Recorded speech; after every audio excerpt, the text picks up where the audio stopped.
It was a dark, rainy day in February when I was hit by a small red pickup, February 15th. I was told that I flew 15 feet before landing smack on my head. Apparently, the driver was drunk and didn't see me crossing. I don't remember that day at all. 4 weeks I slept, in a coma that many feared I would never come out of. I was placed in a ward of children and teens with major bodily harm or disease. My roommate was a boy named Mason. I never did find out his last name. For the time in which I slept, he found out bits and pieces of me from my various visitors, my favorite color, what music I liked, and other random things. The day I woke up, I was showered with love and attention from my family, and it took me almost an hour to realize the presence of the boy laying in the bed beside me. He flashed me a lopsided grin and quietly went back to the book he was reading. Eventually, I was left in peace, and after about 20 minutes of mental debate, I spoke up and asked him his name. His voice was smooth and low, and never failed to make me shudder. We spent the rest of the evening playing 20 questions and becoming familiar with each other. Eventually, my doctor would break our quality time and give me a lowdown on my injuries and what the healing process would be like. He told me that when I was hit, not only did I give myself a nasty concussion, but my legs were also broken in my oh-so-graceful landing. He said I had a 60% chance of ever walking again.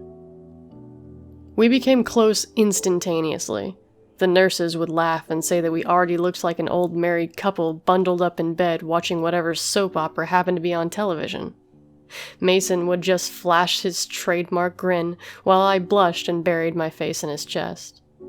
We both had our good days and our bad ones, Mason and I. On a particularly tough day of treatment for him, we both lay together with him trembling in my arms. I'll never forget the feeling of his soft hiccups or the knot in the pit of my stomach. I finally got up my courage and asked him the million-dollar question.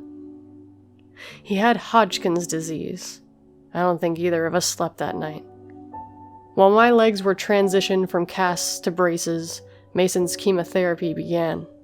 However, without fail, when I came back frustrated or in tears over a difficult session of therapy, he'd be there to comfort me with soothing words and reruns of I Love Lucy.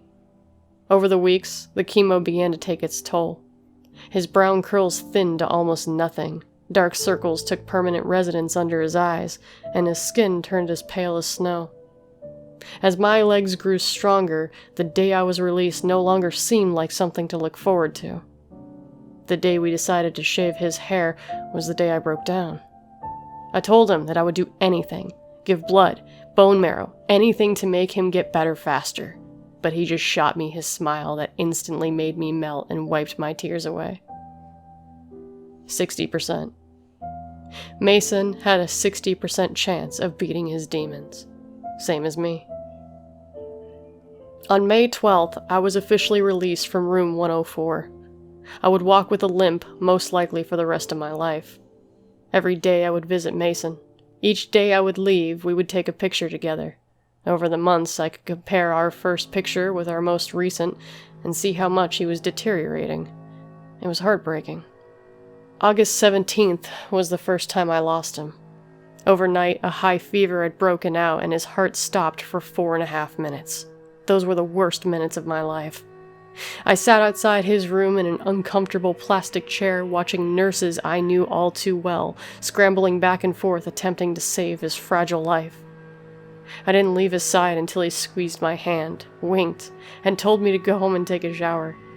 After that, I vowed I would never leave him alone again. I guess the odds weren't in Mason's favor, for by the time Thanksgiving came around, he was almost a skeleton, but I didn't care. He confided in me that night, accepting the fact that his time was almost up and promising to wait for me on the other side. I begged him not to go, but he just lightly shook his head and rubbed soft circles into my back. He wasn't going to survive to see Christmas. That was 2 months ago. No longer being able to bear to see him hooked up to all sorts of machines, we decided to steal away into the night together.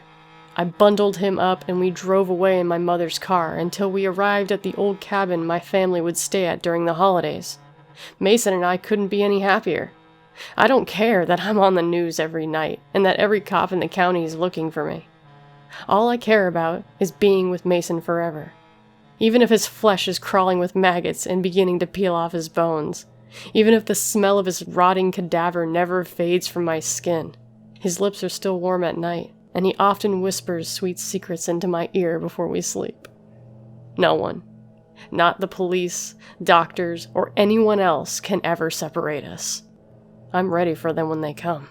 I made sure to bring the sharpest scalpel I could find when I left the hospital. But until then, I'll lay in Mason's arms, or at least what I think were once his strong appendages, and we'll talk all night until he takes me away. We'll be together forever.